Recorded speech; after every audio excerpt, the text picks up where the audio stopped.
नमस्कार. आज आपण 1952 सालच्या अखंड ज्योती मासिकाच्या एका जुन्या अंकात दडलेलं एक रहस्य उलगडणार आहोत. हे विश्लेषण आहे भस्त्रिका प्राणायामाचं, एका अशा शक्तिशाली श्वास घेण्याच्या तंत्राचं जे त्या मूळ लेखात अगदी सविस्तरपणे मांडलेलं आहे. कधी विचार केलाय की फक्त एका श्वासात आपलं शरीर बरं करण्याची ताकद असू शकते का? आजच्या धावपळीच्या जीवनात हे ऐकायला एखाद्या चमत्कारासारखा वाटेल नाही का? पण योगशास्त्रामध्ये याची उत्तरं दडलेली आहेत. चला तर मग ओळख करून घेऊया भस्त्रिका प्राणायामाची. याला वासुकी प्राणायाम असंही म्हणतात. हे एक खूप साधं, सोपं पण तितकंच चमत्कारी तंत्र आहे जे कोणीही करू शकतं आणि याचे फायदे तर खरंच थक्क करणारे आहेत. आता यात जरा खोलवर जाऊया आणि पाहूया की या साधनेचं नेमकं वैशिष्ट्य काय आहे. ही पद्धत इतकी सरळ आणि बंधनमुक्त का मानली जाते ते समजून घेऊया. त्या मूळ लेखात या तंत्राला चमत्कारी म्हटलं आहे. का? कारण हे कोणत्याही किचकट नियमांच्या बंधनांपासून पूर्णपणे मुक्त आहे आणि हीच गोष्ट याला इतर प्राणायामांपेक्षा खूप वेगळं ठरवते. आता इथे बघा, ही साधना करण्यासाठी तुम्हाला कोणतीही अवघड आसनं करायची गरज नाही. खाण्यापिण्याची कोणतीही कठोर बंधनं पाळायची नाहीत. श्वास घेण्यास सोडण्याचं कोणतंही विशिष्ट गणित किंवा प्रमाण पाळायचं नाही. आणि सगळ्यात महत्त्वाचं म्हणजे जर योग्य पद्धतीने केलं तर यापासून कोणतीही हानी होण्याचा धोका नाही. हेच याचं स्वातंत्र्य आहे. आता आपण या प्राणायामाच्या शारीरिक परिणामांबद्दल बोलूया. मूळ लेखात वर्णन केल्याप्रमाणे हे तंत्र शरीरातल्या रोगांना कसं शोधतं आणि आपली जीवनशक्ती कशी वाढवतं ते पाहूया. लेखात एक जबरदस्त उपमा दिली आहे. असं म्हटलंय की या प्राणायामामुळे शरीरात एक प्रकारचा इलेक्ट्रिक शॉक निर्माण होतो.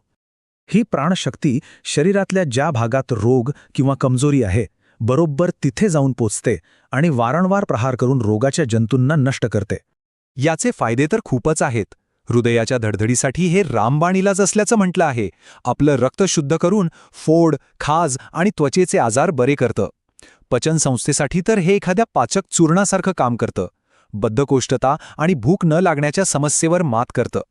दिवसभर ऑफिसमध्ये बसून काम केल्यामुळे जो शारीरिक आणि मानसिक थकवा येतो तो घालवण्यासाठी हे अत्यंत प्रभावी आहे. इतकंच नाही तर घशाचे विकार दूर करून आवाजही मधुर बनवण्यास मदत करतं. आता तुमच्या मनात येत असेल की हे सगळं खरं आहे का? तर चला, या साधनेमागे काय तर्क आहे आणि लोकांना आलेले प्रत्यक्ष अनुभव काय आहेत यावर एक नजर टाकूया. योगशास्त्रामध्ये एक खूप मूलभूत सिद्धांत आहे. आपलं आयुष्य वर्षांनी नाही तर श्वासांच्या संख्येने मोजलं जातं. म्हणजे असं की प्रत्येक जीवाला जन्मतः ठराविक श्वास मिळालेले असतात. जो श्वास हळू आणि खोल घेतो तो जास्त काळ जगतो. इथे फरक अगदी स्पष्ट दिसतो.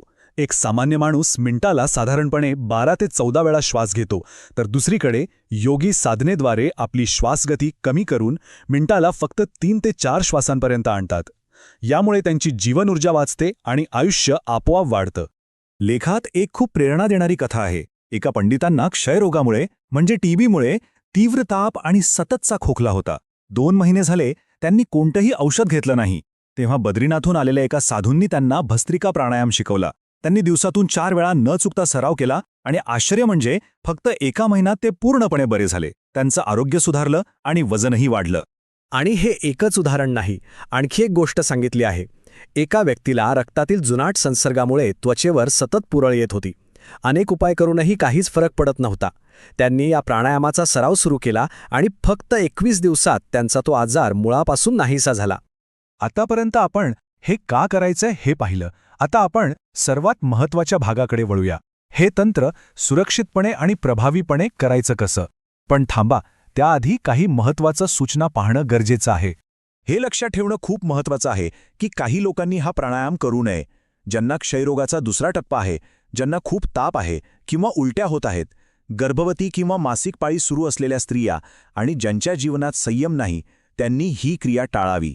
चला, आता कृती कशी करायची ते स्टेप बाय स्टेप समजून घेऊया.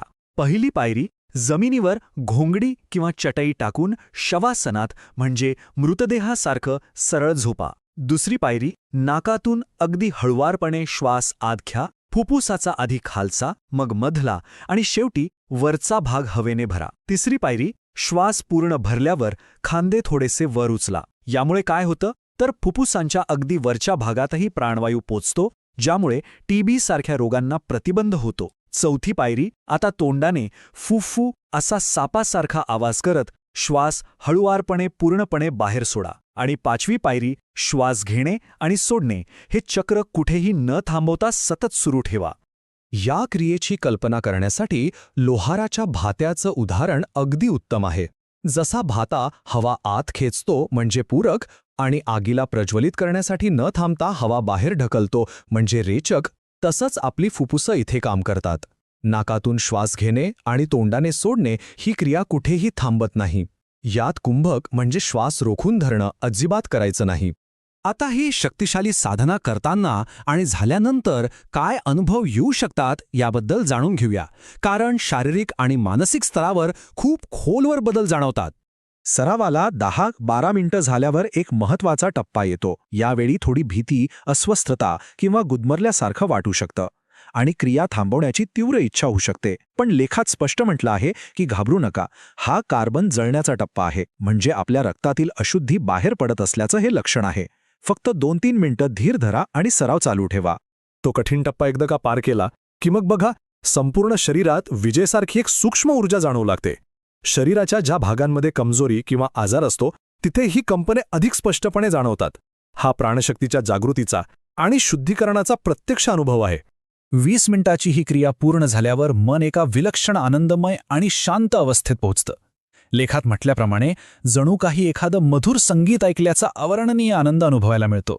आणि यानंतर अनेकदा 2 ते 3 तासांची एक गाढ आणि ताजीतवानी करणारी झोप लागते, ज्याला योग निद्रा म्हणतात. ही केवळ झोप नाही तर एक खोल विश्रांतीची अवस्था आहे. यातून उठल्यावर शरीर अगदी हलकं, उत्साही आणि ताजनतवानं झाल्यासारखं वाटतं. चला, जाता जाता शेवटच्या आणि महत्त्वाच्या काही गोष्टी पुन्हा एकदा लक्षात घेऊया. सराव नेहमी रिकाम्या पोटी करा. मोकळ्या, हवेशीर जागेत आणि जमिनीवर चटई टाकून करा, पलंगावर नाही. श्वास घेण्या-सोडण्यामध्ये थांबू नका. संपूर्ण क्रिया 20 मिनिटे करा आणि त्यानंतर 3-4 मिनिटे शांत पडून राहा. जेवणाच्या 3 तास आधी किंवा जेवणानंतर 30 मिनिटांनीच सराव करा. आणि हो, कार्बन जळण्याच्या टप्प्याला अजिबात घाबरू नका. तो खोल, ताजेतवाने करणारा आणि आनंद देणारा अनुभव आपल्यापासून फक्त एका सजग श्वासाच्या अंतरावर आहे.